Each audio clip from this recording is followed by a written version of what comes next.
Recording in progress. Finally ये conclude किया था। इस तरह का इक्वेशन रखा हुआ है पर x by dt पर minus omega two by dt। इसका सॉल्यूशन या इसका इक्वेशन हम क्या लिख सकते हैं? sin omega t sin omega t plus ठीक है। पाई का अपन नाम बता दिया था, इसकी चर्चा हुई गई थी। अब आप वो तो अपना चल रहा था ना एलसी तो एक बार और डालने को है वहीं से कंटिन्यू कर देते हैं। ऑसिलेशन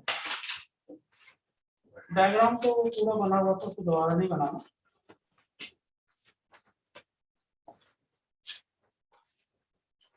एलसी ऑसिलेशंस में देखा हमने ये सीख लिया था। ये स्टार्टिंग वाला डायग्राम था, देखो जरा उस डायग्राम को नजर डालो। बहुत सारे डायग्राम बनाए थे यस सर, तो फिर घूम फिर के वहीं आ गए थे। तो बिल्कुल स्टार्टिंग जब हमने t इक्वल टू 0 लिखा था वहाँ कैपेसिटर पे मैक्सिमम चार्ज था और करंट सर्किट में 0 था। तो नेक्स्ट मोमेंट पे चार्ज कम हो गया था, कुछ करंट आ गई, मतलब कैपेसिटर की जो इलेक्ट्रिकल एनर्जी है उसका कुछ पार्ट मैग्नेटिक एनर्जी में कन्वर्ट हो गया। तो जब तक कैपेसिटर की सारी एनर्जी इंडक्टर के पास नहीं चली जाएगी तब तक ये चलता रहेगा। तो एक डायग्राम आया होगा तीसरा जिसमें करंट मैक्सिमम हो गई और चार्ज 0 हो गया।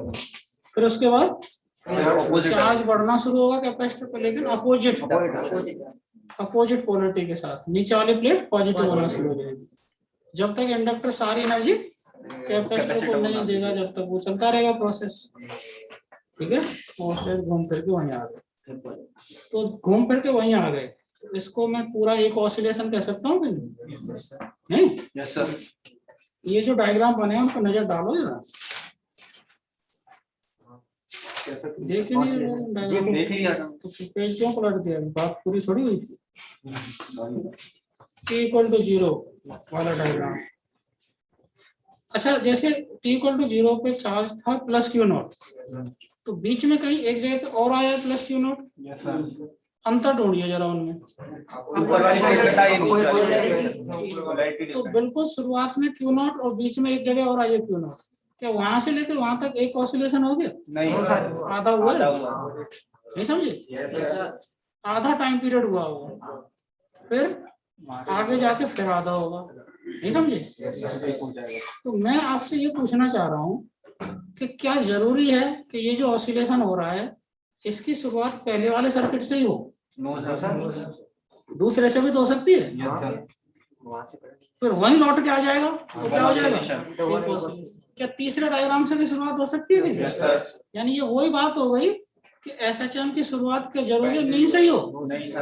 मीन से भी हो सकती है, एक्सट्रीम से भी हो सकती है, और बीच में से भी कहीं नहीं आती बात पकड़। तो सबसे पहला डायग्राम क्या मैं कह सकता हूँ, ये चार्ज की एक्सट्रीम पोजीशन है। मैक्सिमम वैल्यू है कि नहीं चार्ज की? नहीं। करंट की भी दो एक्सट्रीम आ रही है क्या? करंट भी 2 बार आई नॉट हो रहा होगा, देखो। चार्ज भी 2 बार क्यू नॉट हो रहा है। अच्छा, एक डायग्राम और नजर आ रहा होगा जिसमें स्मॉल क्यू चार्ज और स्मॉल आई करंट। क्या ये मीन और एक्सट्रीम के बीच वाली स्थिति जैसी नहीं लग रही? चार्ज मैक्सिमम नहीं है और करंट भी मैक्सिमम नहीं है, समझ लो। बताइए ये सर्किट किस चीज में ऑसिलेट कर रहा है? चार्ज में ऑसिलेट कर रहा है क्या? बिल्कुल चार्ज ऑसिलेट नहीं कर रहा है। चार्ज मैक्सिमम मिनिमम फिर मैक्सिमम मिनिमम। क्या करंट में ऑसिलेट कर रहा है? बिल्कुल कर रहा है। क्या एनर्जी में ऑसिलेट कर रहा है? एनर्जी भी मैग्नेटिक से मैग्नेटिक, फिर मैग्नेटिक से इलेक्ट्रिकल, फिर मैग्नेटिक से इलेक्ट्रिकल, ठीक है। तो ये ऑसिलेशन को थोड़ा सा स्टडी करते हैं। एक फॉर्मूला तो एनर्जी कंजर्वेशन का बनाया था, ये क्या था? Q naught square by 2c equals to half I Q square by 2c plus half L square equal to half L I naught square। ये समझ में आ गया था? ये कौन सी वाली एनर्जी है? मैक्सिमम कैपेसिटर की एनर्जी। ये मैक्सिमम इंडक्टर की एनर्जी, और ये वो इंस्टेंट है जब कुछ एनर्जी इलेक्ट्रिकल भी है मैग्नेटिक भी है, ठीक है।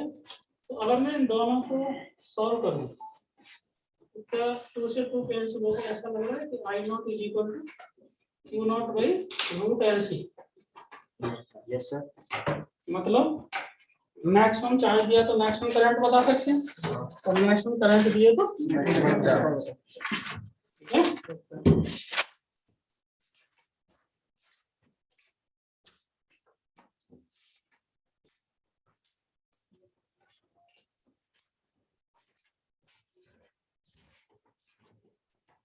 एलसी ऑसिलेशन जो हम इंट्रोड्यूस कर चुके हैं उसी से आगे बढ़ाया है। एनर्जी वाला तो लिख चुके थे शायद उसमें। Yes sir. इससे ये सवाल तो हो ही जाएगा, क्यू नॉट पता है तो आई नॉट ढूंढ लें, आई नॉट पता है तो एल और सी तो देवे ना होंगे। इससे देखो एक और सवाल हो जाएगा।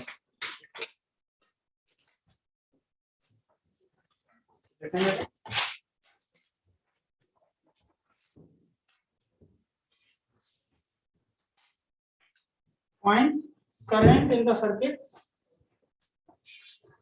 Find current in the circuit when charge on the capacitor is. Find current in the circuit when charge on the capacitor is Q naught by root 2. Q naught by root 2. Q naught क्या है? Maximum charge. तो घटके को कभी Q naught by root 2 हो गया होगा तो current क्या होगी? तो कौन सा फॉर्मूला लगेगा? ये और ये इक्वेट किए जाएंगे। तो क्या स्मॉल क्यू दे दिया है? ये तो Q naught स्मॉल क्यू की जगह क्या लिखें? Q naught by root 2 का whole square upon 2c plus half l small I square. ये हमें बताना, करना थोड़ा सिंपलीफाई। तो कैंसिल हो रहा है, इधर आएगा Q naught square by c equal to Q naught square by root 2 का स्क्वायर करेंगे तो 2c plus 10 I square. I equal to मुझे तो लग रहा है Q naught by root 2c, root के अंदर ही चला जाएगा तो 2lc। Yes sir. क्या जाएगा?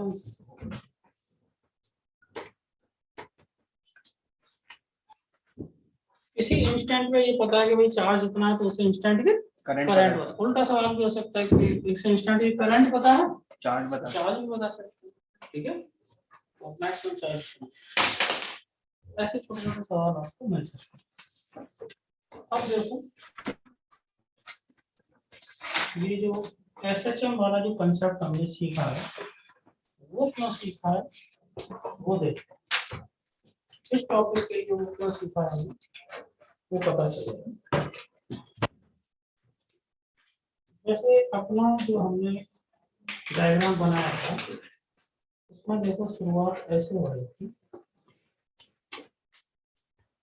P 0 पे मैंने स्विच को क्लोज किया है, अभी तो एट P 0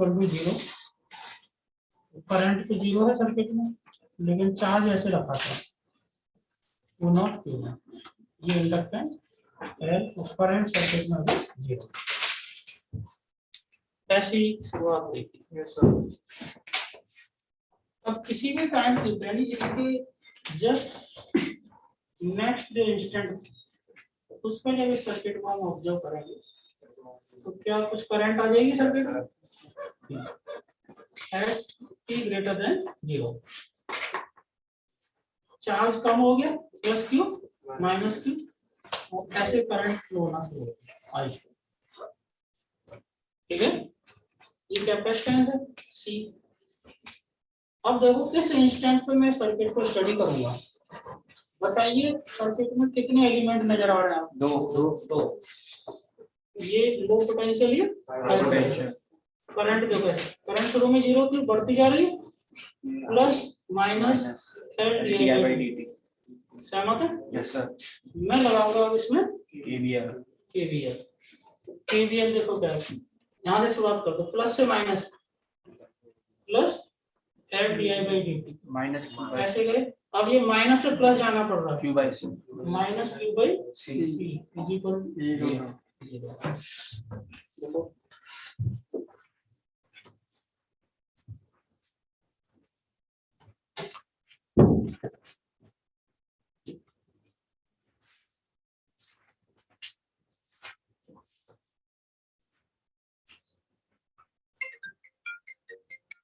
ठीक है।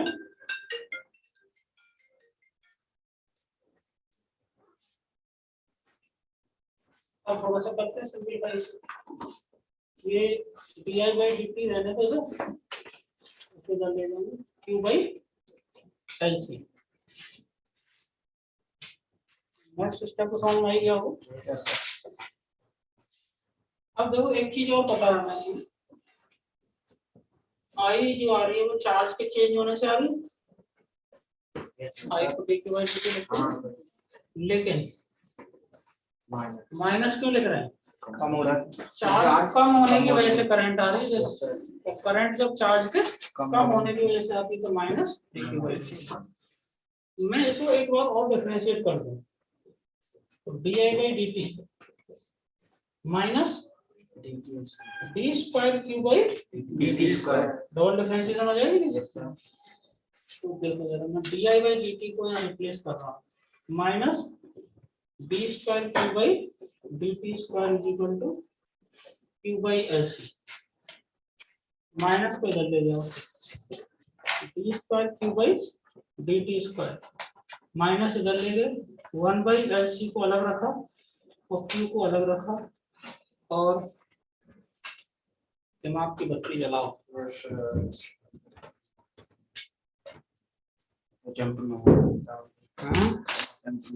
कुछ आ रहा है ऐसा जो अभी पढ़ा था? किसके जैसा आ रहा है? d² x upon dt² = minus ω²x। बस x की जगह पे क्या आ गया? q। तो वहाँ x चेंज हो रहा था टाइम के साथ, यहाँ q चेंज होगा टाइम के साथ। नहीं समझ? Yes sir.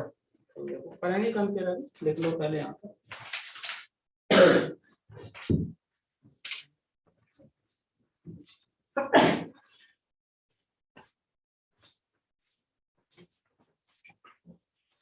इसको मैं कंपेयर करूंगा, देखो d²x/dt² = माइनस ω²x। तो सबसे पहले तो ओमेगा बताइए, सबसे पहला सवाल। 1/√LC। सहमत है? Yes sir. LC ऑसिलेशन जो सर्किट बना हुआ था, आपसे पूछा जाएगा उसकी एंगुलर फ्रीक्वेंसी बताइए, आप क्या जवाब देंगे? ओमेगा आ गया तो टाइम पीरियड लिखना जानते हैं? Yes sir. कैसे? 2π/ओमेगा। क्या आएगा टाइम पीरियड का फॉर्मूला? 2π√LC ऊपर पहुंच जाएगा, ये ना।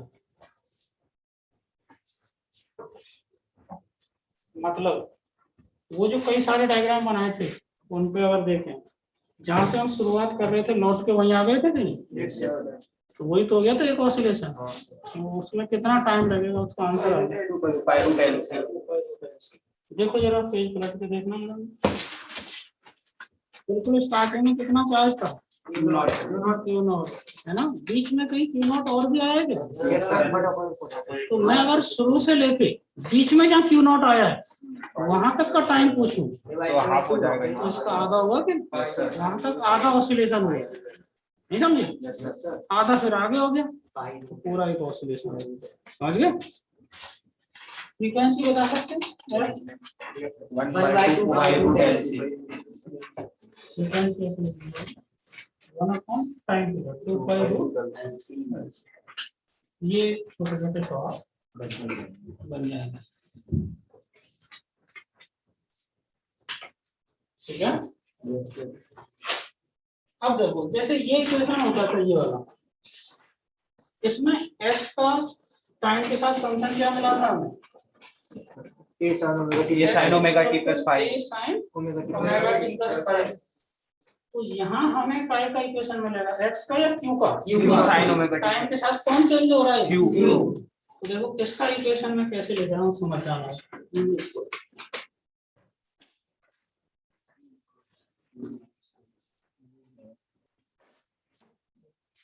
इसका इक्वेशन क्या आएगा? q = Q0। एक ही जगह पे Q0 पता नहीं क्यों लिख दिया मैंने, तो उधर ये था मैक्सिमम वहाँ x की वैल्यू मैक्सिमम x की मैक्सिमम वैल्यू a होता था कि नहीं? यहाँ q की मैक्सिमम वैल्यू क्या होगी? इससे हमें क्या मिल जाएगा? चार्ज का टाइम पे चार्ज इतना है तो किसी भी टाइम t पे कितना चार्ज आ जाएगा t की वैल्यू रखेंगे। फाई का मतलब इनिशियल फेज है। ये कहाँ से पता चलेगा? इनिशियल चार्ज कितना है कैपेसिटर का, नहीं समझे? क्या जरूरी है कि शुरुआत इनिशियल क्यू नॉट से ही हो? नो सर, बताया था कि नहीं अभी? क्या एसएचएम की शुरुआत जरूरी है मीन या एक्सट्रीम से ही हो? तो जो हमने कई सारे डायग्राम बनाए थे उनमें से कोई भी t इक्वल टू 0 हो सकता है कि यस सर, तो उसके अकॉर्डिंगली उस इंस्टेंट में जो q होगा वो यहाँ रख देंगे और t रख देंगे 0 तो फाई आ जाएगा कि नहीं? अब फाई पॉजिटिव भी आ सकता है नेगेटिव। अब यहाँ चलने की डायरेक्शन नहीं, यहाँ कैसा डिफाइन होगा? ऊपर वाली प्लेट को प्लस लेना है या नीचे वाली प्लेट को। अगर ऊपर वाली प्लेट प्लस है तो पॉजिटिव फाई लिया जाएगा और नीचे वाली पॉजिटिव है तो माइनस लिया जाएगा, ऐसा मेंशन होगा। समझ रहे? अकॉर्डिंग टू दिस सिचुएशन अगर ये t इक्वल टू 0 है, यहीं से शुरुआत हो रही है, तो मैं फाई कैसे ढूंढूंगा? देखो, और ऊपर वाली प्लेट को पॉजिटिव ही लेना है तो यहाँ है t इक्वल टू 0, क्या रखूं मैं? q की वैल्यू q नॉट और इधर q नॉट साइन 5 तो कितना आ गया? साइन 5 इक्वल टू 5 1 3 फाई क्या आ जाएगा?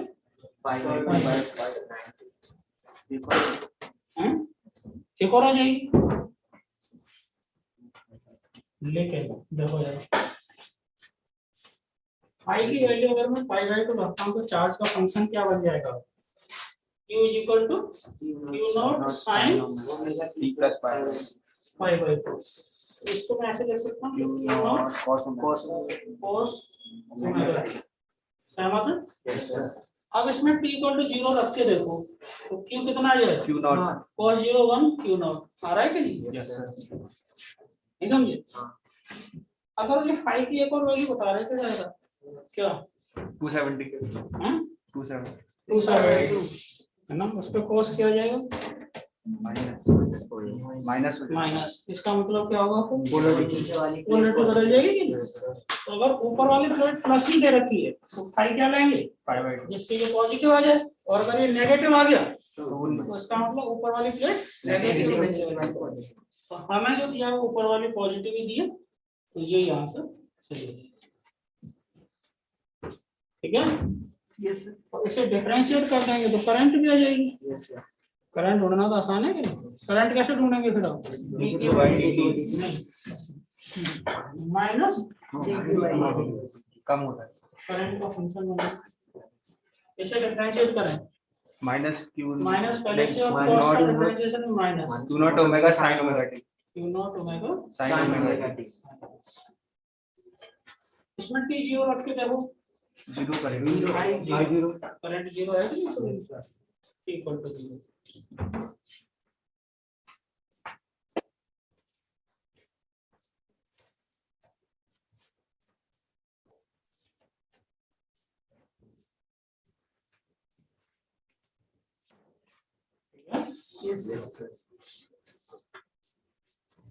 तो ये थोड़ा सा यहाँ पे यूज होता है जैसे चल हमारे कंसेप्ट एलसीओसी।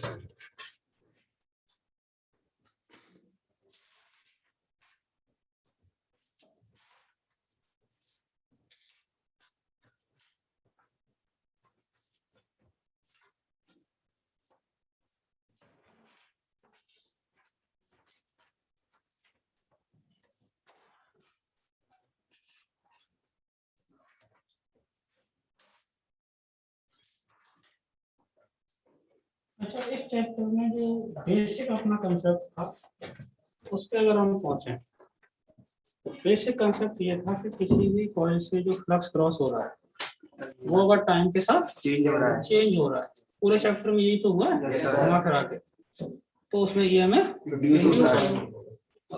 इंड्यूस होगा तो करंट। ठीक है, तो यही कई तरीके से अपन ने सीखा। जैसे कभी हेडिंग के लिए जगह छोड़ देना। अभी मैं देखो ऐसा ही एक सवाल अपना कोई पुराना जाना पहचाना कोई सवाल था?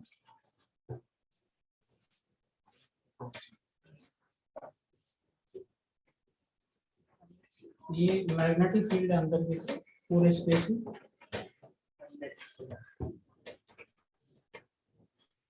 इनवर्स।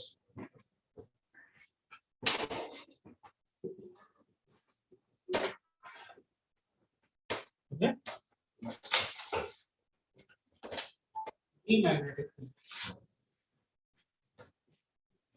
अब देखो, अगर ये मैग्नेटिक फील्ड है कांस्टेंट और ये जो कॉइल है इसको भी अपन इसका एरिया वगैरह कांस्टेंट रख रहे हैं, घुमा भी नहीं रहे, ये चुपचाप रखी हुई है। बताइए इसमें कितना EMF? जीरो। जीरो। क्यों? फ्लक्स चेंज नहीं होगा, फ्लक्स कांस्टेंट। फ्लक्स कांस्टेंट है।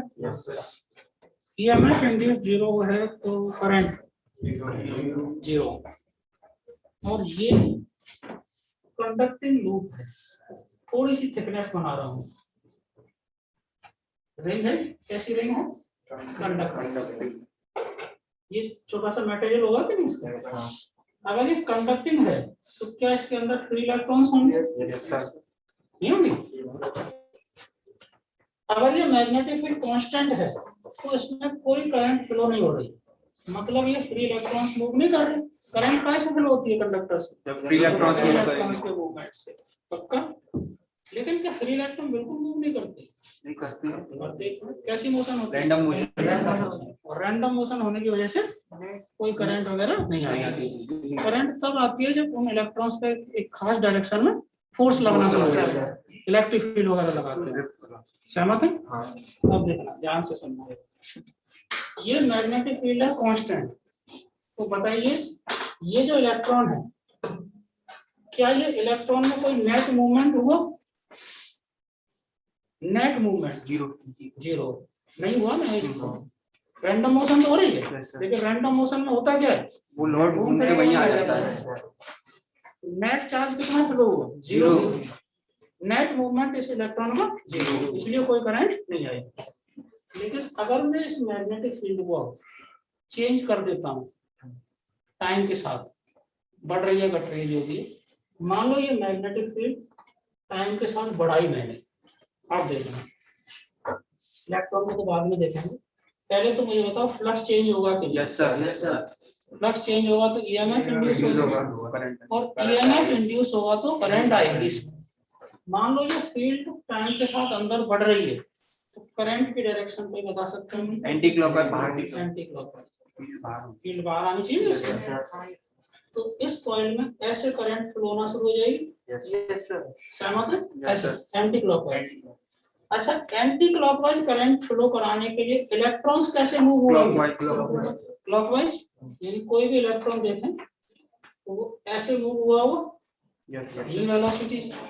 ये भी ऐसे मूव हुआ हो, पक्का? अच्छा, इलेक्ट्रॉन्स को ऐसे घुमाने के लिए उन पे फोर्स भी ऐसे लगना चाहिए, पक्का?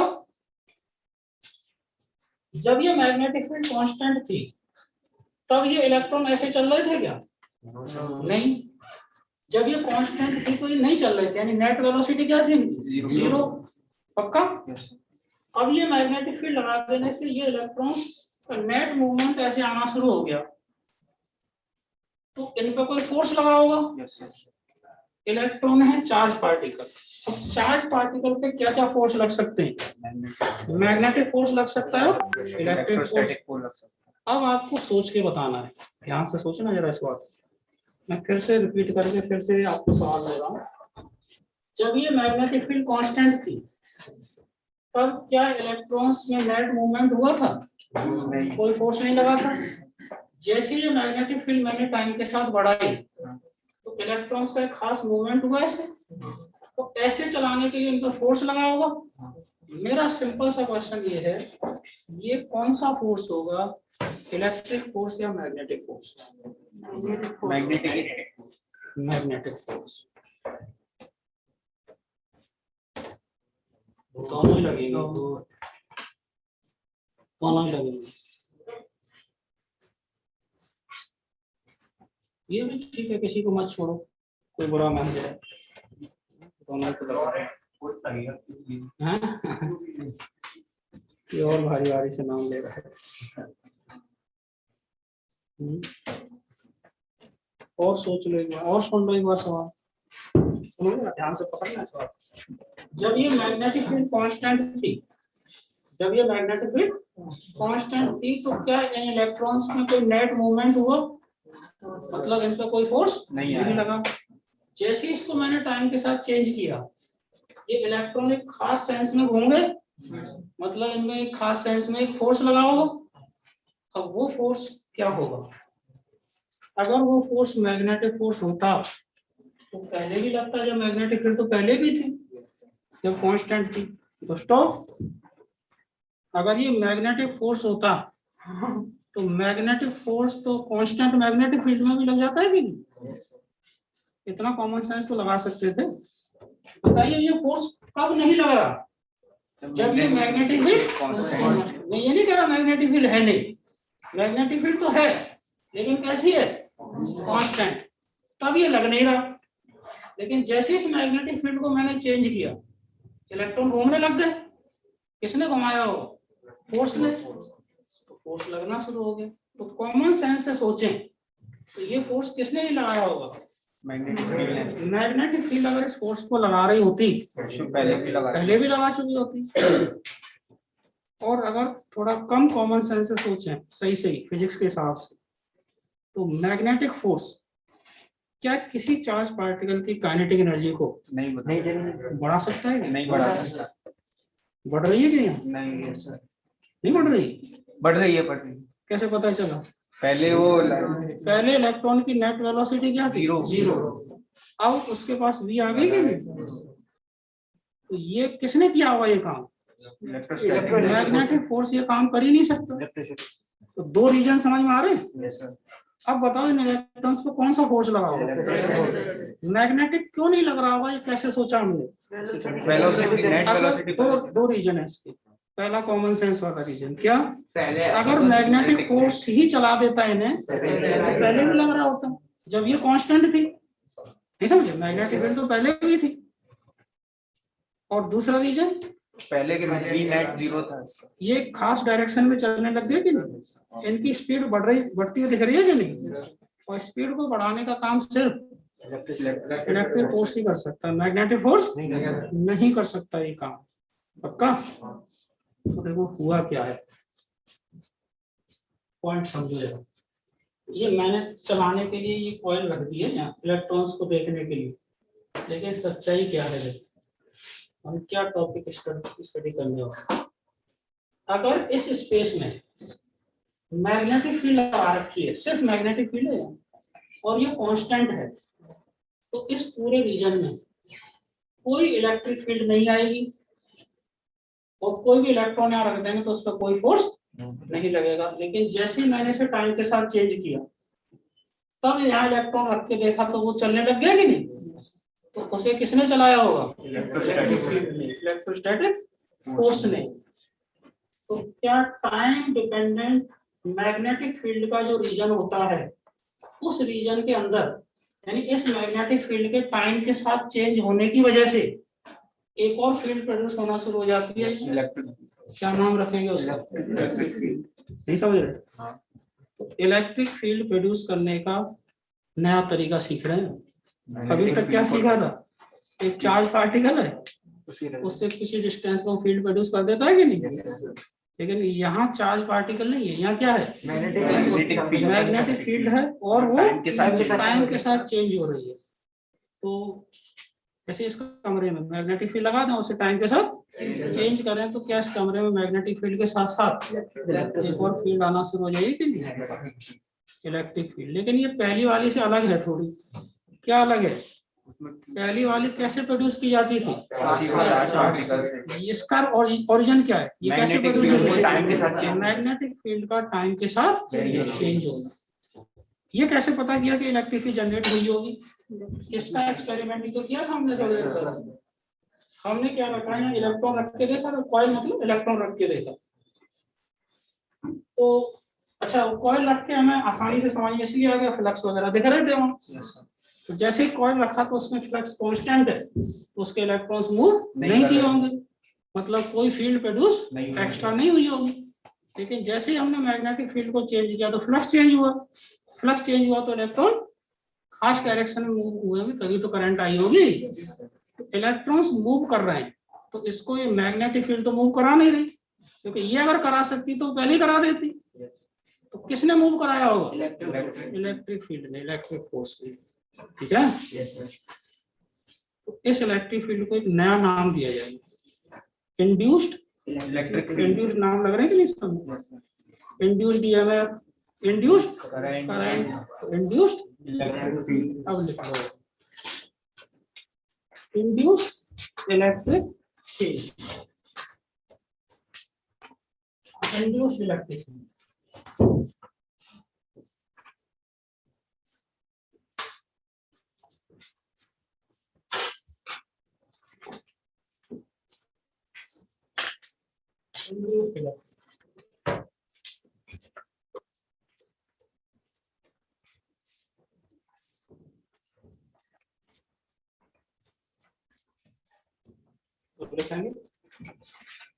A time varying magnetic field, a time varying, a time dependent magnetic field produces a field in space. A time varying magnetic field produces a field in the space called induced electric field, called induced electric field. ठीक है, तो हमने अभी तक देखो दो चीजें पता की। पहला तो एक एक्सपेरिमेंट से समझ के देखा कि ये फील्ड प्रोड्यूस हो रही है कि नहीं हो रही है, तो हमें पता चल गया कि भाई टाइम के साथ अगर इस मैग्नेटिक फील्ड को चेंज करेंगे तो यहाँ फील्ड आएगी। मैग्नेटिक फील्ड के अलावा कोई फील्ड आएगी कि नहीं, वो इलेक्ट्रिक फील्ड जरूर आएगी। ठीक है, अब इसकी देखो कैलकुलेशन वाले पार्ट पर अगर चले, वैसे तो ये जो मैग्नेटिक फील्ड का जो रीजन है ये किसी भी शेप का हो, कैसा भी हो, इसके अंदर इलेक्ट्रिक फील्ड जरूर प्रोड्यूस होगी। अब दूसरी बात भी समझ लो, अब कहेंगे अगर इस कॉइल, जो कॉइल रखी थी ना मैंने कंडक्टिंग कॉइल, उसको ना रखें, बस फील्ड को टाइम के साथ चेंज कर दें, तो इलेक्ट्रिक फील्ड जनरेट होगी कि नहीं? बिल्कुल, क्योंकि उस इलेक्ट्रिक फील्ड के जनरेट होने का रीजन कॉइल नहीं है, उसका उसे रख के तो हमने चेक किया था कि ये फील्ड जनरेट हुई कि नहीं। इसका जनरेट होने का, प्रोड्यूस होने का रीजन क्या है? मैग्नेटिक फील्ड का टाइम के साथ चेंज कर दें। तो कैसे भी, किसी भी शेप की, रेक्टेंगुलर, सर्कुलर, कैसा भी क्रॉस सेक्शन ले लो इसका, किसी भी शेप की अगर मैग्नेटिक फील्ड लगा दें, कोई भी डायरेक्शन रखें, अगर इसे टाइम के साथ चेंज कर दें तो इस पूरे स्पेस में इसके साथ साथ एक और फील्ड मिल जाती है हमें, वो होती है इंड्यूस्ड इलेक्ट्रिक फील्ड। लेकिन हमारे सिलेबस में जब हम इसे कैलकुलेट करते हैं तो ये जो रीजन है ये खास टाइप का लिया जाता है, ये लिया जाएगा सिलेंड्रिकल रीजन। समझ रहे हो? वैसे तो बाय डेफिनेशन तो कैसा भी हो सकता है, लेकिन जब फॉर्मूले की बात आएगी तो फॉर्मूले अपने सिलेबस में क्या मान के हैं? सिलेंडर। ये रीजन कैसा माना जाएगा? सिलेंड्रिकल रीजन, उसमें अंदर की तरफ मैग्नेटिक फील्ड है। देखो calculation of induced electric field, calculation of induced electric field in cylindrical region, calculation of induced electric field in cylindrical region. तो वो रीजन में देखो बना। अच्छा, ये डायग्राम को आप बना लेते हैं, इसमें ऐसे लिख देना B is function of time, ऐसे लिख दिया, और यहाँ के अंदर लिख दो ई नॉट इक्वल टू 0। ये ई टाइप के लिए लिखा है मैंने। इस डायग्राम से आपको क्या समझ में आ रहा है? टाइम के साथ ये रीजन किसी भी शेप का ले लो, अगर मैग्नेटिक फील्ड टाइम के साथ चेंज हो रही है तो इलेक्ट्रिक फील्ड जरूर जनरेट होगी। ठीक है, लेकिन कैलकुलेशन की जब बात करेंगे तो मैं देखो खास टाइप का रीजन बना रहा हूँ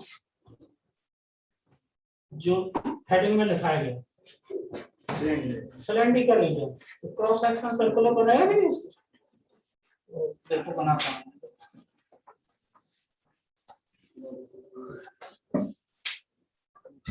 ये बना रहा हूँ तो कैसे लगेगा?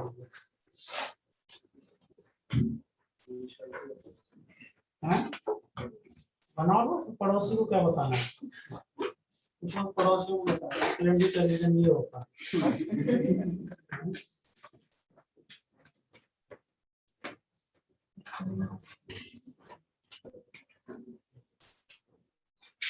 ये है अंदर की तरफ मैग्नेटिक फील्ड है और ये टाइम के साथ ये टाइम का फंक्शन होगा इसका टाइम के साथ।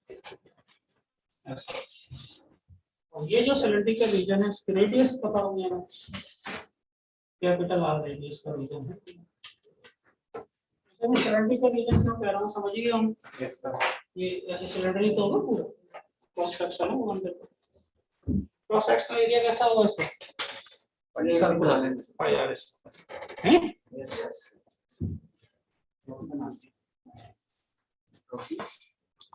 अब इस सिलेंड्रिकल रीजन की मैग्नेटिक फील्ड को टाइम के साथ चेंज करेंगे। इसमें इलेक्ट्रिक फील्ड इंड्यूस होगी, अंदर भी होगी बाहर भी होगी।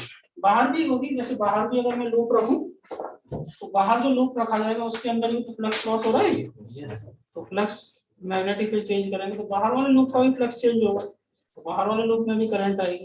इलेक्ट्रिक फील्ड अंदर भी होगी और बाहर भी होगी।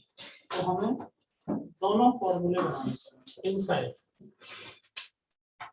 का मतलब है डिस्टेंस रेडियस से कम।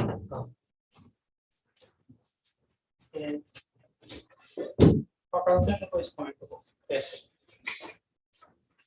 मैं क्या करता हूँ, स्मॉल आर डिस्टेंस वाले जो पॉइंट्स होंगे यहाँ से तो सबको आपस में मिला देता हूँ।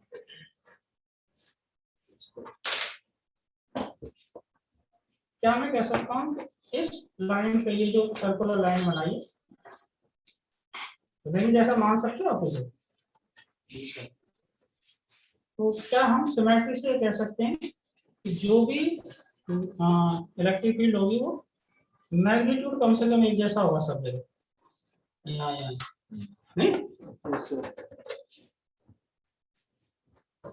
नहीं कह सकते ऐसा। हमें इस जगह पे इलेक्ट्रिक फील्ड बतानी है, यहाँ भी होगी यहाँ भी होगी यहाँ सब जगह होगी, लेकिन सब जगह सबकी डिस्टेंस यहाँ से बराबर है कि नहीं? जो फील्ड यहाँ होगी वो यहाँ होगी, वो यहाँ होगी, सब जगह होगी। इसकी डायरेक्शन को थोड़ा कमेंट करते हैं, ध्यान देना। मैं ये मान के चल रहा हूँ कि ये मैग्नेटिक फील्ड टाइम के साथ बढ़ रही है, ध्यान देना। ये अज्यूम कर रहा हूँ ये मैग्नेटिक फील्ड टाइम के साथ बढ़ रही है, तो समझिए जरा। अगर ये मैग्नेटिक फील्ड टाइम के साथ बढ़ रही है तो आप इमेजिन करो कि यहाँ मैंने कंडक्टिंग लूप रख दिया, उससे क्रॉस होने वाला जो फ्लक्स है वो टाइम के साथ बढ़ेगा। तो बताइए अगर ये लूप रहा होता तो उसमें करंट कैसे फ्लो होती? Anti clockwise. अच्छा, करंट को एंटी क्लॉकवाइज फ्लो होने के लिए इलेक्ट्रॉन्स कैसे घूमे होंगे? तो इलेक्ट्रॉन्स को क्लॉकवाइज घुमाने के लिए फोर्स तो क्लॉकवाइज, इलेक्ट्रिक फील्ड के अपोजिट लगता है कि नहीं फोर्स? और सुन लो एक बार, फील्ड बढ़ाएगा तो फ्लक्स बढ़ेगा, फ्लक्स बढ़ेगा तो अगर ये लूप होता तो करंट कैसे फ्लो होती? Anti clockwise. Current anti clockwise, electron कैसे फ्लो हुए? तो इलेक्ट्रॉन्स को क्लॉकवाइज फोर्स लगाने के लिए इलेक्ट्रिक फील्ड देखना जरा, मैं इन जगहों पे इलेक्ट्रिक फील्ड बनाने की कोशिश कर रहा हूँ, बनाइए क्या?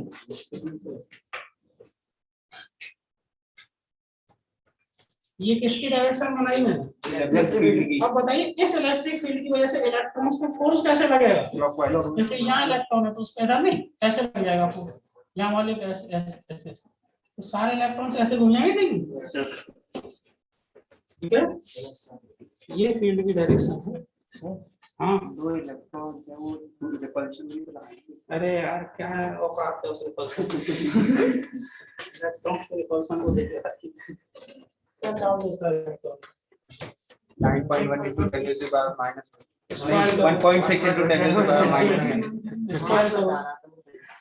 6 और कम हो जाएगा -38 power F equal to K Q1 Q2 by R square तो लगेगा। Yes sir. तो है कुछ औकात उसकी? क्या सोचता रहता है? ये इलेक्ट्रिक फील्ड की डायरेक्शन पकड़ में आ रही है सबकी? और बना लो ऐसे ऐसे टेंजेंशियल होगी सब जगह। मैंने कुछ पोजीशन बना दी, लेकिन अगर थोड़ी सी हिम्मत जुटाओ एक सर्कल जैसा बन जाएगा इसका। ये बनेगा इलेक्ट्रिक फील्ड का। और ऐसे क्लॉकवाइज इसी फील्ड को ढूंढना, डायरेक्शन पता चलेगी उसकी। मैग्नीट्यूड ढूंढना इनसाइड और कैसे ढूंढते हैं? मुझे इस रीजन का कितने हिस्से का फ्लक्स ढूंढ के बता सकता है कोई? स्मॉल आर स्क्वायर नहीं होगा? होगा। बी ये लिख रहा हूं मैं, ये इलेक्ट्रिक फील्ड नहीं है, ये ईएमएफ है माइनस। मैंने एक और कंफ्यूजन दूर करने के लिए वी लिख दिया voltage minus pi R square तो कांस्टेंट है, ये होगा बी को तो डिफरेंशिएट कर दें। अब बी को डिफरेंशिएट करना बड़ा आसान, बी का कोई टाइम के साथ फंक्शन दिया ही होगा, ठीक है? Yes sir. इसको कह दो ईएमएफ कितना इंड्यूस हुआ minus pi R square DV by DT equation number 1, ठीक है? अब देखना जरा, एक चीज और याद आ रही है मुझे।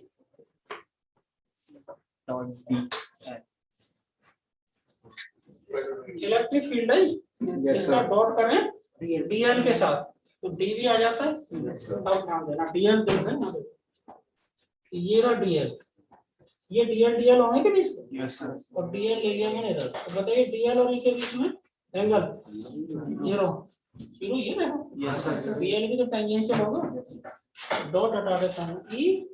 अब ये इलेक्ट्रिक फील्ड का ई है, डीएल और 0 डीवी कितना आया माइनस माइनस तो है ई डीएल, तो मैं वी ढूंढ के ला रहा हूँ। सहमत है? Yes sir. अब कितने लोग इस बात से भी सहमत हैं कि ये ई अब पूरे सर्कल में इसका मैग्नीट्यूड कांस्टेंट रहेगा? Yes sir. वेक्टर हट चुका है। हाँ तो कांस्टेंट चीज है इंटीग्रेशन से डीएल का इंटीग्रेशन 2 पाई ठीक है? तो v देखो एक और तरीके से मिल गया हमें minus E into 2 pi R. एक ही चीज को मैंने दो तरीके से ढूंढ लिया और इन दोनों को बराबर कर दो, आ जाएगा ई। फॉर्मूले की तरह बताएंगे थोड़ा सा क्या आ रहा है बताइए।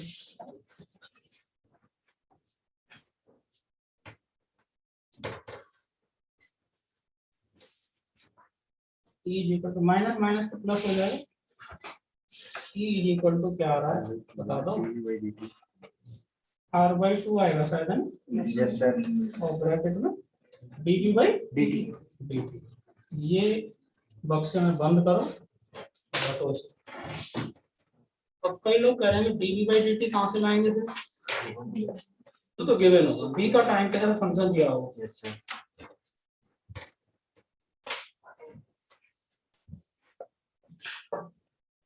कहाँ की फील्ड आ गई है? अंदर इनसाइड। अगर मैं आपसे पूछूं यहाँ ये सेंटर नहीं होगी एक्सेस होगी। Yes sir. सिलेंडरिकल रीजन है। हाँ। अगर मैं आपसे पूछूं एक्सेस पे इलेक्ट्रिक फील्ड बताओ। 0 क्या रख देंगे इसमें? 0। तो दूसरा पॉइंट लिख दो एट एक्सेस। दूसरा पॉइंट क्या लिख रहे हैं? At axis small R equal to 0 तो ई इक्वल टू 0। सहमत है सर? तो कितने लोग इस बात से भी सहमत हैं जैसे हम एक्सिस से सरफेस की तरफ बढ़ेंगे लीनियरली बढ़ता जाएगा। ये आर के साथ लीनियरली बढ़ रहा है। ये गिवन डीवी बाई डीटी के लिए पक्का? बताइए तीसरे पॉइंट पे एट सरफेस क्या ई लिखेंगे? Capital R by 2 DV by D. Capital R by 2 DV by D. ये तीनों पॉइंट फटाफट लिखो। फिर हम चौथे पॉइंट पर चलेंगे बाहर वाले रीजन।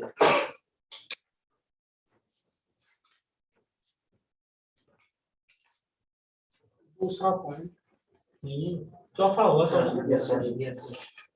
चौथा पॉइंट आउटसाइड आर देता है। अब देखो बाहर वाली पॉइंट का मतलब यहाँ कहीं, तो ये जा रहा है ना मैग्नेटिक फील्ड, तो यहाँ कैपिटल आर तक ही खत्म हो गई, लेकिन इलेक्ट्रिक फील्ड हमें यहाँ बतानी है। अब जो लूप जैसा हम रख रहे थे कंडक्टिंग लूप, वो यहाँ कैसे रखना पड़ेगा, ये ठीक है। अब देखो वही कहानी एक बार और सुनने को मौका मिल रहा है, सुनो। इसे लूप जैसा मान लो बाहर कंडक्टिंग लूप, क्या उसके अंदर कुछ फ्लक्स है? Yes sir. इतने हिस्से में लेकिन है जरूर।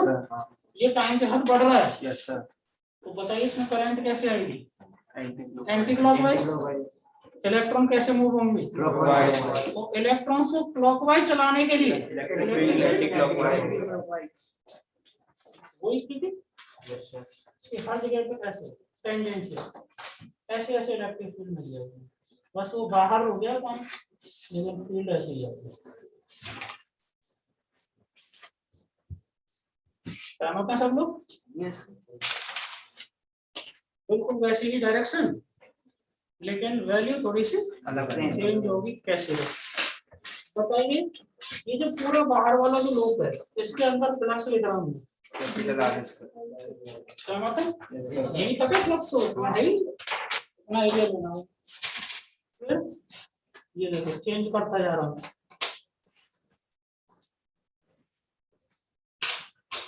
ये पहला वाला इक्वेशन चेंज होगा, दूसरे में कोई चेंज नहीं आएगा। देखो क्यों? दूसरे में डीएल डीएल डीएल ऐड होके तो ये सब कर दो दोनों बराबर। बताइए अब क्या आंसर आ रहा है?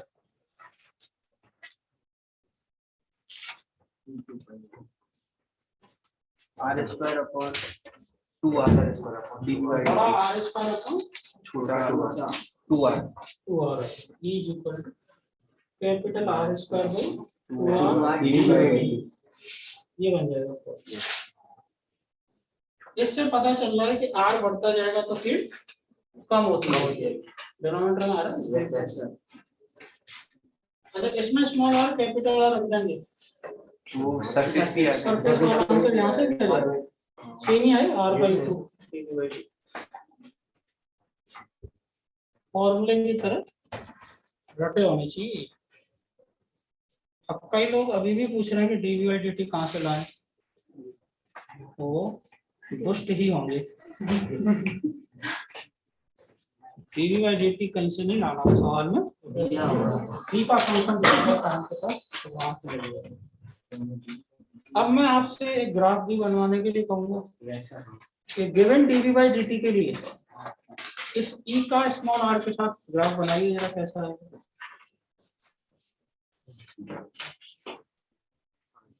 नोट तो कर लेना।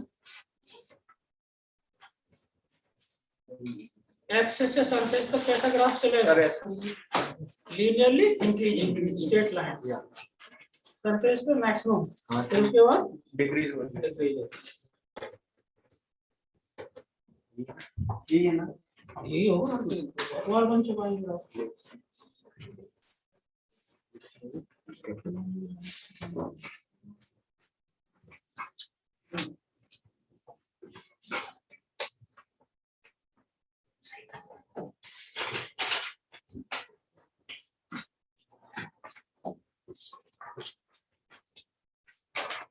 इलेक्ट्रिक और स्मॉल आर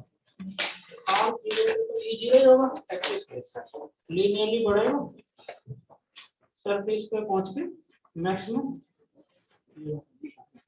फिर उसके बाद decrease, R tending to infinity, E tending to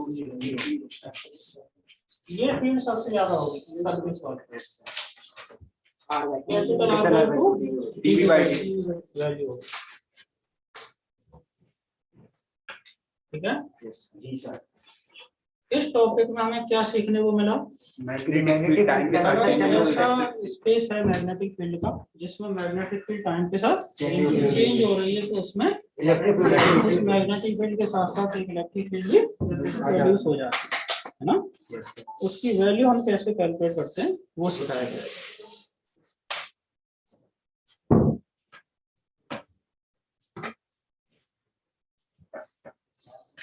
electric field की डायरेक्शन भी समझिए सब लोग।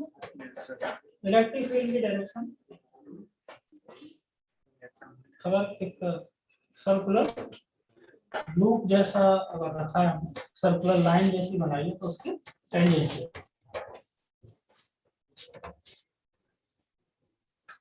टेंजेंशियल रहेगी electric.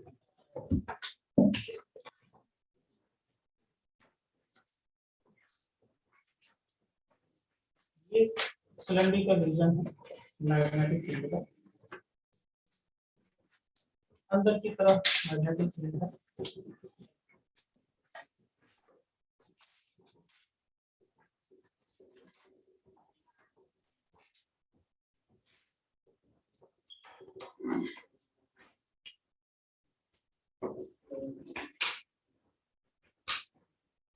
Capital R radius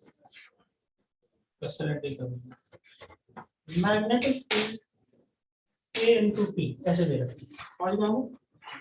A constant मतलब dV/dt दे दिया क्या? कितना? A दे दिया। तो मैं वो तो पूछूंगा नहीं कि भाई इसके अंदर फील्ड कितनी है, वो तो फटाफट बता ही देंगे। अंदर यहाँ से स्मॉल r डिस्टेंस है, कितनी हो जाएगी? स्मॉल r/2 into A, ये हो जाएगा dV/dt। बाहर कितनी होगी? r² into A। सरफेस वही बता सकते, लेकिन सवाल जब अपना ये है, ये तो एक्सेस है, हमारे पास एक कंडक्टिंग रॉड है,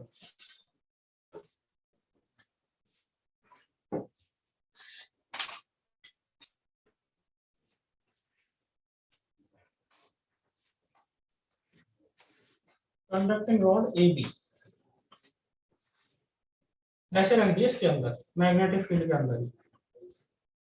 यहाँ से एक्सिस से इसकी डिस्टेंस है मान लो d, और इसकी लेंथ है L/2 इधर, L/2 इधर, पूरी लेंथ ये L/2 लेंथ और ये ऐसी स्थिति, ठीक है। सवाल ये फाइंड EMF इंड्यूस्ड, या ऐसे भी लिख सकते हैं potential difference, find EMF induced और potential difference at ends of ends AB and at ends of conducting rod AB, potential difference at ends of conducting rod AB। तो सबसे पहले आप ऐसे सोचो, ये जो कंडक्टिंग रॉड जो रखी है इस रीजन के अंदर, इसमें पोटेंशियल डिफरेंस से EMF आएगा क्यों, ऐसा सोचते हैं पहले। हमें पता है कंडक्टिंग रॉड में पोटेंशियल डिफरेंस तभी आता है जब उसके जो फ्री इलेक्ट्रॉन्स है वो एक साइड शिफ्ट हो जाते हैं, ऐसे तो पढ़ा है। डायनेमिक EMF में भी अगर आप याद करें, डायनेमिक EMF ने कंडक्टिंग रॉड को मैग्नेटिक फील्ड में चलाया था, उससे क्या हो गया था, एक साइड मैग्नेटिक फोर्स लगना शुरू हो गया था, तो एक साइड में शिफ्ट हो गई, ठीक है। इलेक्ट्रॉन शिफ्ट होने चाहिए, किसी भी फोर्स से हो जाए। तो देखो यहाँ क्या स्थिति बनेगी, ध्यान देना है। जैसे मैं यहाँ पे एक्सिस से स्मॉल r डिस्टेंस में यहाँ कोई पॉइंट ले लूं, यहाँ इस रॉड के अंदर, तो इस जगह पे इस टाइम वेरिंग मैग्नेटिक फील्ड की वजह से जो इलेक्ट्रिक फील्ड आएगी वो मैं डायरेक्शन में गलत तो नहीं बना रहा था। Small r radius circle imagine कर पा रहे हैं, उस सर्कल के टेंजेंशियली तो आती है हर जगह, स्मॉल r के परपेंडिकुलर, यही तो सीखा है। Yes sir. अच्छा, मैं अगर यहाँ कहीं कोई पॉइंट ले लूं स्मॉल r डिस्टेंस पे, तो यहाँ की इलेक्ट्रिक फील्ड मैं गलत तो नहीं बना रहा था, सहमत है? अच्छा, यहाँ की फील्ड अलग हो सकती है, यहाँ की, यहाँ r अलग होगा क्या? यहाँ भी ऐसे आएगी। अब देखो ध्यान से, ये जो इलेक्ट्रिक फील्ड है ये वाली, क्या इस इलेक्ट्रिक फील्ड का एक कंपोनेंट रॉड के पैरेलल आएगा इधर की तरफ, राइट की तरफ नहीं? Yes sir. इलेक्ट्रॉन का फोर्स किधर लग जाएगा, राइट एक ही तरफ। या इसका देखो, क्या इसका कंपोनेंट आएगा किधर, यस सर। इधर। कितने लोग सहमत हैं कि ए से लेके बी तक जितनी भी जगह पे इलेक्ट्रिक फील्ड आएंगी उन सबका एक एक कंपोनेंट बी की तरफ आ जाएगा, यस सर। जिसकी वजह से हर जगह के इलेक्ट्रॉन पे पीछे किधर शिफ्ट हो जाएंगे इलेक्ट्रॉन। आई बात पकड़ने, ईएमएफ क्यों इंड्यूस हो रहा है, सवाल का मतलब समझ में आया होगा, कैलकुलेशन तो बची है। क्या लिखा था सवाल, find the induced EMF at the ends of क्या इस रॉड के दोनों एंड्स पर पोटेंशियल डिफरेंस आ चुका है, यस सर। क्यों आ चुका है वो समझ गए होंगे, ठीक है। अब वो आ कितना रहा है वो बोलते हैं। बताइए इस पोटेंशियल डिफरेंस को आने के लिए कौन सी इलेक्ट्रिक फील्ड रेस्पॉन्सिबल है,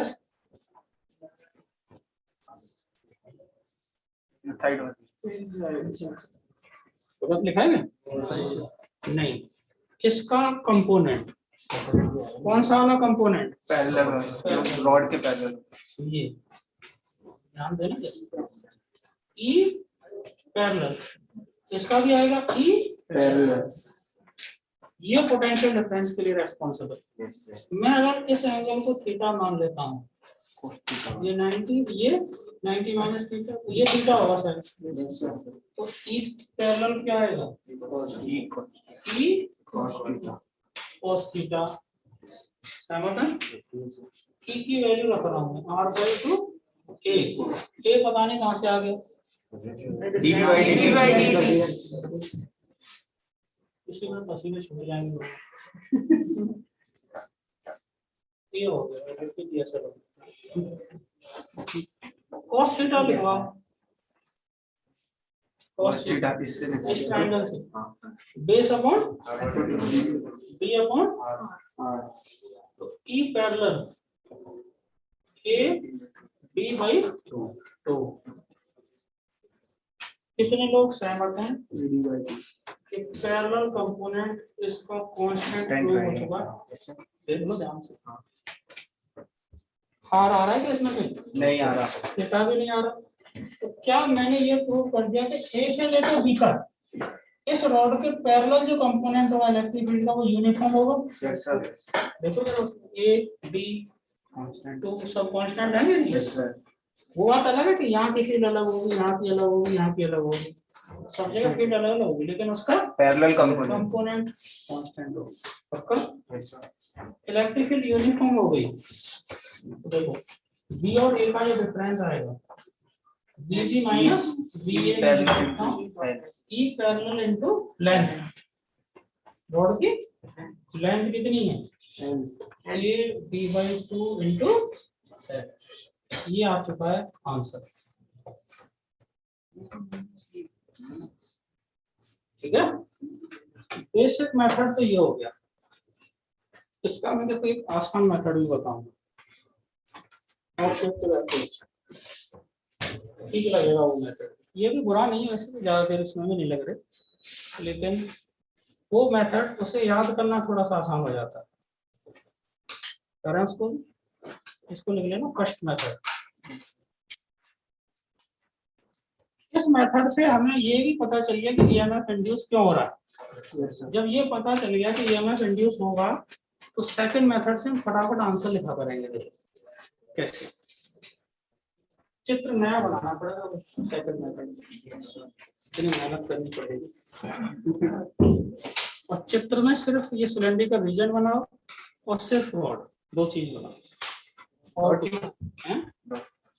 और फाइव से बनाओ सिलेंडर का रीजन नहीं बना, उससे क्या हो जाएगा, मैग्नेटिक फील्ड तो बनानी पड़ेगी भाई।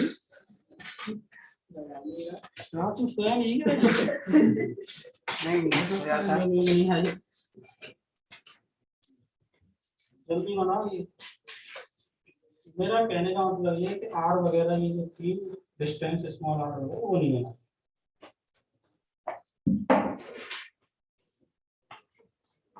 इलेक्ट्रिक फील्ड वगैरह कुछ नहीं बना, सिर्फ रॉड बना।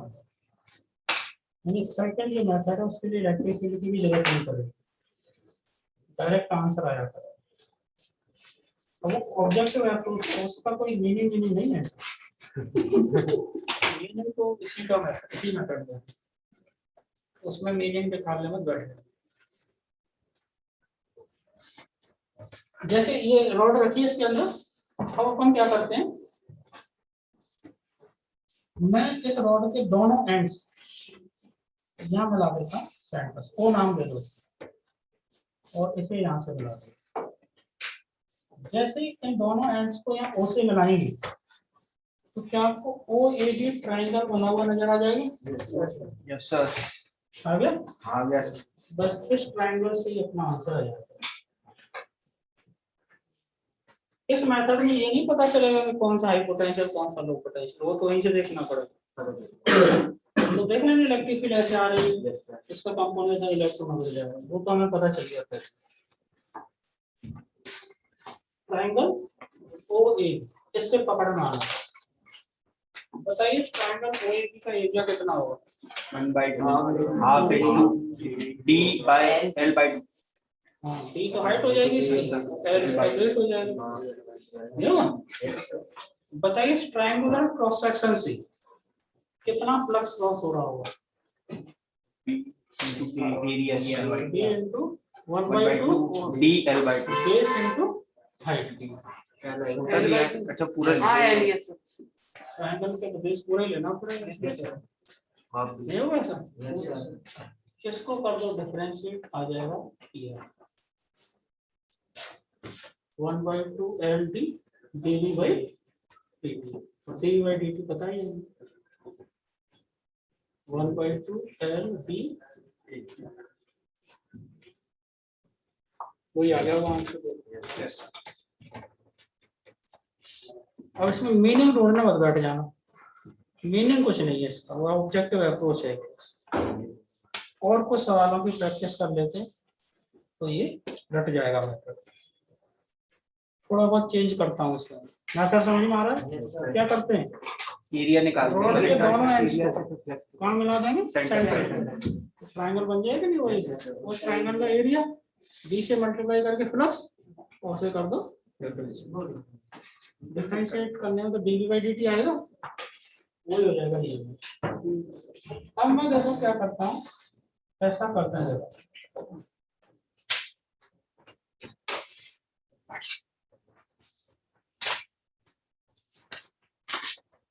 ए बी जो रॉड है वो रखी तो इसके अंदर ही है, ए बी रॉड, और यहाँ से बी डिस्टेंस पे ही है। लेकिन अब की बात देखो ऐसे रख दी, ये डिस्टेंस है l/4, सिमेट्रिक नहीं रखी है, और ये 3l/4, टोटल लेंथ तो अभी भी है ऐसे रख, थोड़ा सा खिसका दिया उधर, ये है ना। अब बताओ हैंड यही आएगा कि नहीं? एरिया वही हमारा लिख लो ना, यही आंसर।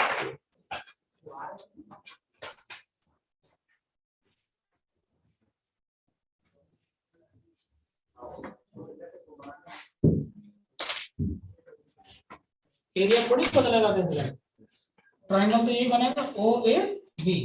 अब देखो इस ट्रायंगल की हाइट वही रहेगी अभी भी, और बेस की लाइन वही रहेगी, कोई चेंज नहीं।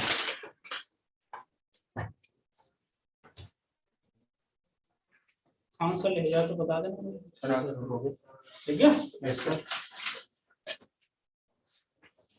अब मैं देखो ऐसा करते हैं,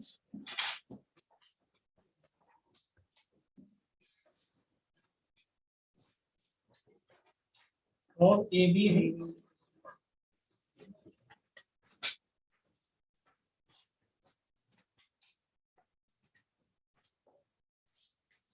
ए बी रॉड कैसे रखिएगा, इसकी लेंथ अभी भी एल है, लेकिन ये इधर एक्सटेंड करेंगे से परसेंट को जो ड्रॉ करेंगे रॉड पे नहीं आ रहा, वो बाहर आ रहा है यहाँ से। आप बताओ अब चेंज होगा क्या? नहीं होगा। ट्रायंगल बनाओ पहले, कौन सा ट्रायंगल लेना है? ओ ए ओ ए बी, तो क्या होगी इस ट्रायंगल की बेस एल, तो क्या होगी इस ट्रायंगल की हाइट डी तो होगी।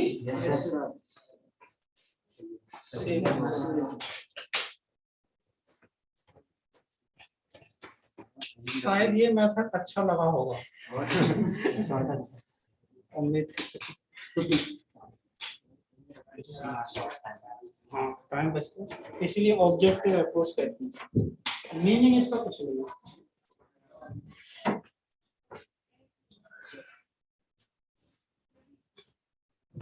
बनाओ डायग्राम और आंसर लिख लो, इसमें थोड़ा सा और परिवर्तन करते हैं।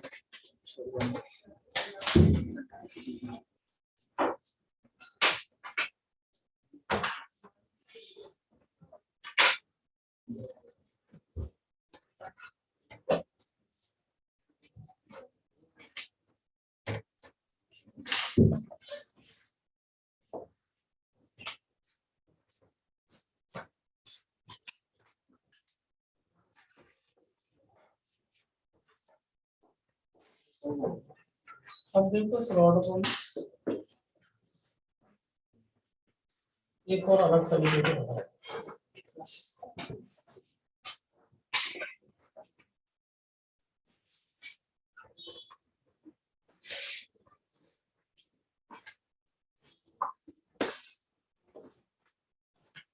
ये भी रॉड है, रॉड की लेंथ कभी भी एल है और ये वाली डिस्टेंस डी है, ऐसे रख दिया।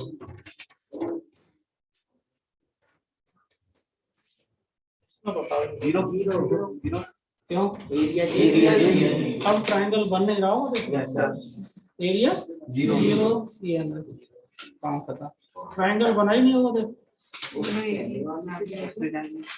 और पहले वाले मेथड से भी यही आएगा, आंसर लिख लो। देखो पहले वाले मेथड मैं इस रॉड पे इस जगह पे कहीं इलेक्ट्रिक फील्ड लिख रहा हूँ, देखो कहीं लिखिए यहाँ से स्मॉल रॉड ऐसे सर्कल नहीं बनेगा ये। Yes sir. और इस जगह पे इलेक्ट्रिक फील्ड ऊपर ही, क्या हर जगह पे इलेक्ट्रिक फील्ड जो आएगी वो रॉड के परपेंडिकुलर आएगी? Yes sir. क्या इसका कोई पैरेलल कंपोनेंट आएगा? क्या इलेक्ट्रॉन्स रॉड के पैरेलल मूव करेंगे? इसलिए आंसर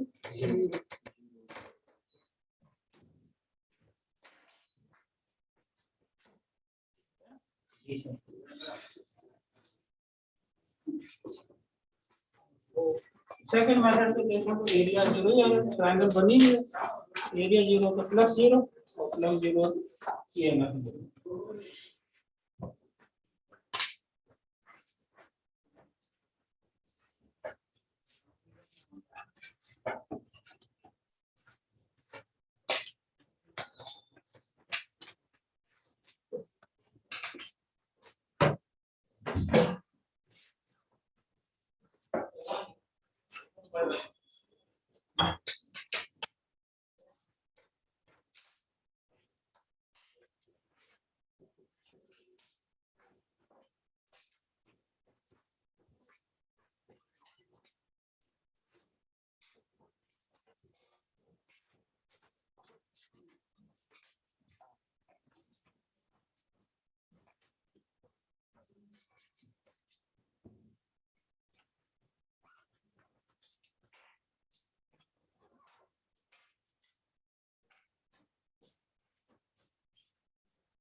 सिलेंड्रिकल रीजन की जो रेडियस है वो तो आर है, डी का उसी तरह का फंक्शन ए इंटू टी और इसके सेंटर ओ से ये जो रॉड रखी हुई है यहाँ से यहाँ तक डिस्टेंस डी, बाहर रख दिए rod, point induced EMF rod AB, conducting rod है, रॉड कंडक्टिंग नहीं है तो अच्छा high potential low potential decide कर लो पहले, तो फील्ड बढ़ रही है तो यहाँ कहीं इलेक्ट्रिक फील्ड इसे रेडियस माने उसके परपेंडिकुलर से टेन जाएगी नहीं, ऐसे सर्कल बनेगा वहां, इस इलेक्ट्रिक फील्ड का कंपोनेंट ऊपर आएगा तो इलेक्ट्रॉन नीचे जाएंगे, ये पी लो पोटेंशियल, ए हाई पोटेंशियल, तो पता है। अब आएगा कितना, तो वही दूसरे मेथड से बहुत आसानी से आ जाएगा। बनाए वो ट्रायंगल, ओ को मिला देते हैं, ये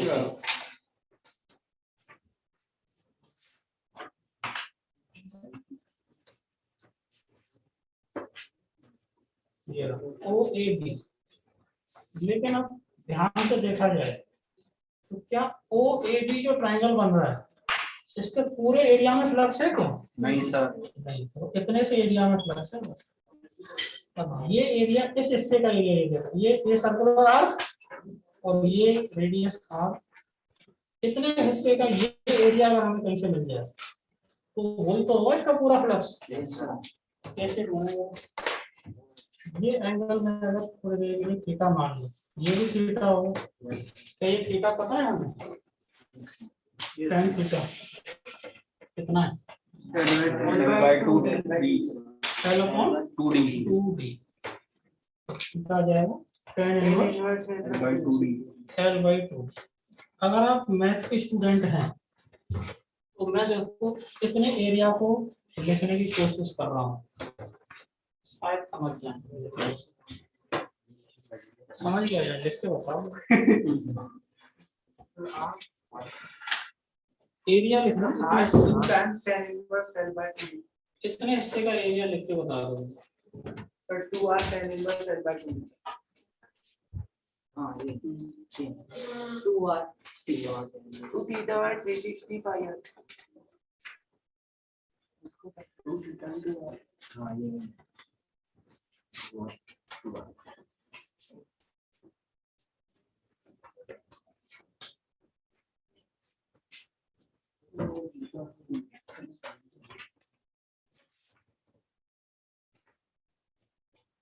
2 पाई एंगल का एरिया कितना होता है? पाई आर स्क्वायर। थीटा एंगल का एरिया कितना होगा? ये क्या है? एरिया, ये एरिया पर यूनिट एंगल, तो हमें कितने एंगल का चाहिए?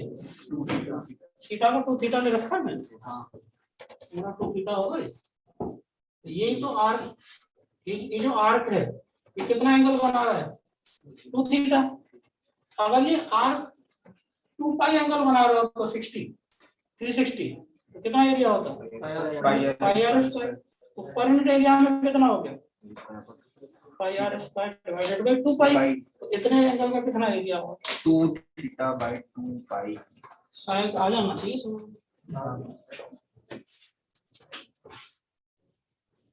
100 रुपए की इतनी टॉपी तो 1 रुपए की इतनी टॉपी तो 50 रुपए की कितनी पैसे तो होता है। फ्लक्स लगाओ,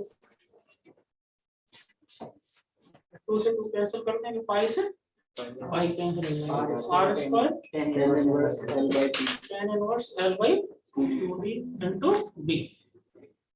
तो EMF इंड्यूस्ड या वोल्टेज B किया जाएगा R square tan inverse L by 2D into dB by dt।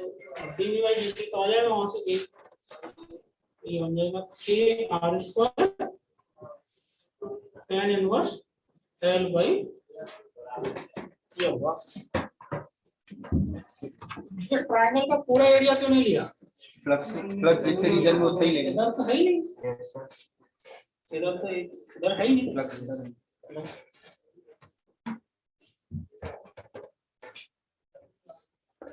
क्या मेथड अपना वही काम आ गया, ऑब्जेक्टिव अप्रोच वाला एरिया से। अच्छा, पिछले सवाल में ट्रायंगल का पूरा एरिया कितने लिया था?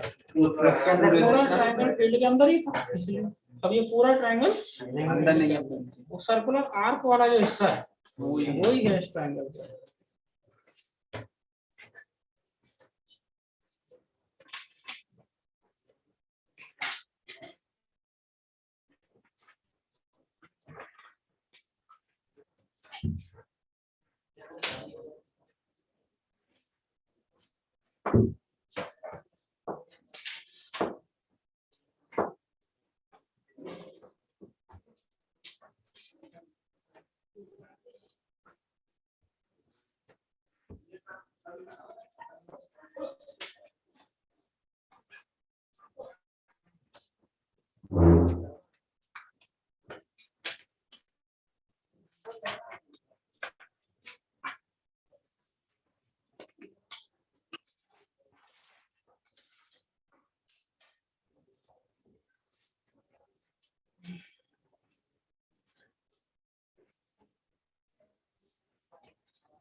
ये डिस्टेंस डी है,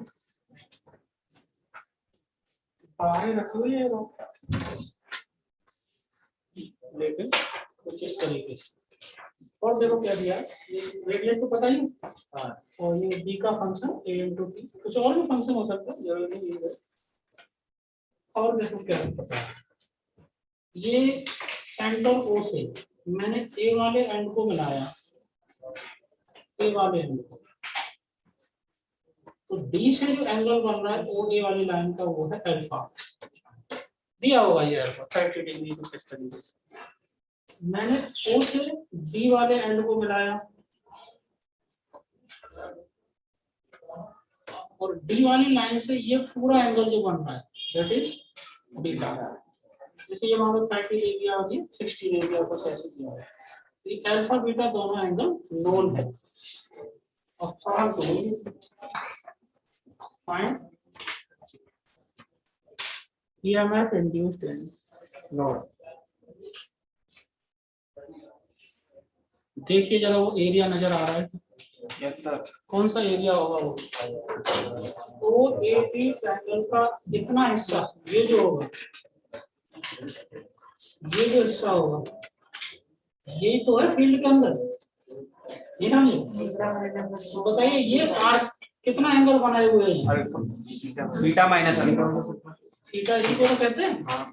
तो थीटा कितना हो जाएगा, बीटा माइनस समझ रहे हो। अच्छा अगर ये अल्फा बीटा गिवन नहीं है तो फिर ये लेंथ ये डिस्टेंस दे रखी होगी, घूमना है ना इसे, tan अल्फा इक्वल टू ये अपॉन डी, थीटा भी घूमना है या फिर गिवन हो। तो बताइए अब एरिया कैसे लिख दिया जाए, beta minus alpha upon 2 pi, हां pi R square beta upon 2 pi into theta ये होगा। तो ये आ जाएगा पाई से पाई कैंसिल होगा into beta minus alpha, flux लिख दिया जाएगा R square by 2 beta minus alpha into D, तो EMF आ जाएगा d5 by dt, R square by 2 beta minus alpha into dv by dt, और dv बाई dt वहां से कौन लाएंगे, यही होगा, ये आ जाएगा a r square by 2 beta minus, अगर ये बीटा अल्फा नहीं दिए तो क्या दिया होगा, ये डिस्टेंस मान लो यहाँ से दे रखी है L1 और ये डिस्टेंस यहाँ तक दे रखी है L2, कैसे दोनों को लाएंगे, tan अल्फा कितना आ जाएगा L1 by D, L1 by D, D, तो अल्फा आ जाएगा tan inverse L1 by D. ऐसे बीटा दोनों के लाएंगे बड़े वाले ट्रायंगल से, L2 by D, tan inverse L2 by ये अल्फा बीटा की वैल्यू आंसर आ जाएगा।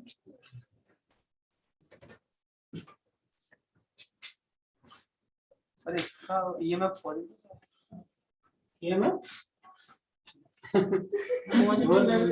लेना देना थोड़ी, तो क्वालिटी देखें वो कैसे देखनी पड़ेगी, मैग्नेटिक फील्ड ऊपर बढ़ रही है तो यहाँ पे इलेक्ट्रिक फील्ड, इसलिए ये स्मॉल आर होगा कि नहीं, स्मॉल आर रेडियस का जब सर्कल बनाएंगे ऐसे इलेक्ट्रिक फील्ड ऐसी तो आएगी, ये सहमत, हाँ नहीं ये तो आगे, तो बताइए इस इलेक्ट्रिक फील्ड का कंपोनेंट रॉड के पैर कितना है, किधर आएगा, एक ही तरफ, फोर्स किधर लगाएगा, तो ये बी लो पोटेंशियल हो जाएगा और ये इलेक्ट्रॉन वहां शिफ्ट होंगे, दिया जाएगा वी ए माइनस, ये जो हम ढूंढ रहे हैं मैग्नीट्यूड आ रहा है, तो कौन सा प्लस होगा कौन सा माइनस होगा इलेक्ट्रिक फील्ड की डायरेक्शन से डिसाइड होगा।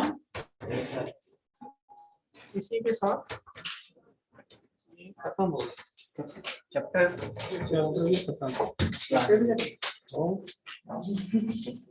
एसी वाला पार्ट बच गया, इसका छोटा कल है। फिर नेक्स्ट वीक में 11th की क्लास ज्यादा लगाएंगे, 11th वाला जैसे, ठीक है। थोड़ा बेसिक सा पढ़ा देंगे पहले, डिफरेंशिएशन इंटीग्रेशन तो नहीं पढ़ाना होगा शायद, है ना। मैथमेटिकल टूल्स में वेक्टर्स का वो देखना पड़ेगा, कुछ लोगों को आइडिया होगा कुछ को नहीं, तो वेक्टर्स की छोटी सी चीजें कुछ बता देंगे। आई कैप जे कैप के कैप तो जानते ही होंगे। आई कैप क्या होता है, एक्स एक्सिस के अलावा यूनिट वेक्टर, बता देंगे थोड़ा वेक्टर फिर पढ़ेंगे, ठीक है जी सर। कल क्लास है तो मिलते हैं